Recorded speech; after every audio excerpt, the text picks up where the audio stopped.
সিরাজগঞ্জে নির্মাণাধীন সেতুর গার্ডার ক্রেন দিয়ে সরানোর সময় গার্ডার ভেঙে পড়ে। এ সময় গার্ডারের নিচে চাপা পড়ে মারা যায় এক শ্রমিক। সংবাদ পেয়ে সিরাজগঞ্জ ফায়ার সার্ভিস কর্মীরা ১.৫ ঘন্টার চেষ্টার পর শ্রমিকের মরদেহটি উদ্ধার করেছে। মঙ্গলবার ১১টার দিকে সিরাজগঞ্জ সদর উপজেলার সৈয়দাবাদ ইউনিয়নে বড়শিমুল পঞ্চসোনা এলাকায় নির্মাণাধীন বেসরকারি ইকোনমিক জোনের ভিতরে এই ঘটনাটি ঘটে। নিহত শ্রমিকের নাম জুবায়ের হোসেন ৩২। সে সিরাজগঞ্জ পৌর এলাকার মিরপুর মহল্লার মাহমুদুর রহমান মণ্ডলের ছেলে। এ ঘটনায় আরও ২ জন শ্রমিক আহত হয়েছে। তাদেরকে সিরাজগঞ্জ সদর হাসপাতালে ভর্তি করা হয়েছে।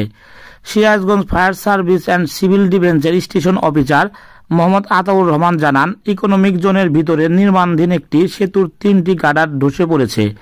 সেখানে ৩ জন শ্রমিক কাজ করছিল। এদের মধ্যে ২ জনকে স্থানীয়রা উদ্ধার করে। পরে গার্ডারের নিচে চাপা পড়া শ্রমিক জুবায়ের মরদেহ উদ্ধার করে।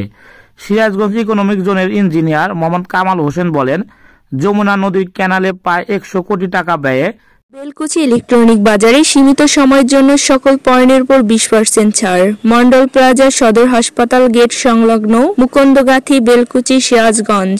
২০৩ মিটার দৈর্ঘ্য সেতুটি নির্মাণ করা হচ্ছিল। এটি বাস্তবায়ন করছে পান আরএফএল গ্রুপের ঠিকাদারি প্রতিষ্ঠান পিডিএল। নির্মাণ কাজ চলা অবস্থায় সেতুটির একটি গার্ডার কাত হয়ে ধসে যায়। সম্পূর্ণ বালির উপরে সেতুটি তৈরি এবং বিশাল ইকুইপমেন্টের ঘর্ষণে গার্ডারটি কাত হয়ে পড়ে ধসেছে। সংবাদের আলো, ডেস্ক নিউজ।